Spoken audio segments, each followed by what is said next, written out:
how to add Blaze token to Metamask. So this token came under the symbol of Blaze. Now, as you can see, this token is available on CoinMarketCap. Now, to be able to add this token to Metamask, what you need to do, just go to contracts and click here to copy the token address. As you can see, this token address is under the base network.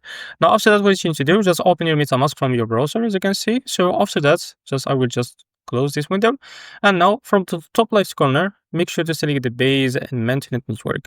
Now after that, as you can see, click on these three dots and now click on import token. Now go to custom tokens and now make sure to select the base network, as you can see, and paste token as in the search bar, as you can see. So this is our token called Blaze, and this is the token decimal hit with 9 numbers.